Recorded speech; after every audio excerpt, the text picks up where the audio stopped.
ধেয়ে আসছে শক্তিশালী সুপার টাইফুন বাভি। যুক্তরাষ্ট্রের প্রশান্ত মহাসাগরীয় অঞ্চল গুয়াম ও উত্তর মারিয়ানা দ্বীপপুঞ্জের দিকে ধেয়ে আসছে শক্তিশালী সুপার টাইফুন বাভি। পরিস্থিতিতে ঘরবাড়ি সুরক্ষা ব্যবস্থা জোরদার করছেন ওই এলাকার বাসিন্দারা। শুক্রবার ৩ জুলাই এক প্রতিবেদনে এ তথ্য জানিয়েছে দ্য হিন্দু। মার্কিন ন্যাশনাল আবহাওয়া সংস্থার তথ্যমতে বর্তমান পূর্বাভাস অনুযায়ী মারিয়ানা দ্বীপপুঞ্জের পরিস্থিতি উদ্বেগজনক। গুয়াম ও উত্তর মারিয়ানা দ্বীপপুঞ্জের সব বাসিন্দারই উচিত অন্তত গ্রীষ্মমণ্ডলীয় ঝড়ের মতো পরিস্থিতির জন্য প্রস্তুত থাকা।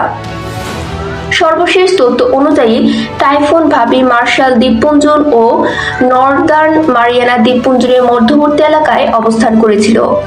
যুক্তরাষ্ট্রের joint typhoon warning centre JTWC জানিয়েছে, তখন ঝড়টির বাতাসের গতিবেগ ছিল ঘন্টায় 266 কিলোমিটার এবং ধমকা হাওয়ার গতি ছিল ঘন্টায় 203 কিলোমিটার।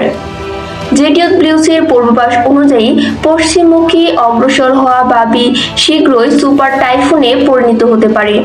তখন এর বাতাসের গতি সর্বোচ্চ ঘন্টায় 240 কিলোমিটারে পৌঁছাবে এবং পরবর্তী 24 ঘন্টায় তা বেড়ে ঘন্টায় 278 কিলোমিটার উন্নতি হতে পারে, যার ক্যাটাগরি 5 হারিকেনের সমতুল্য শক্তিশালী ঝড় হিসেবে বিবেচিত।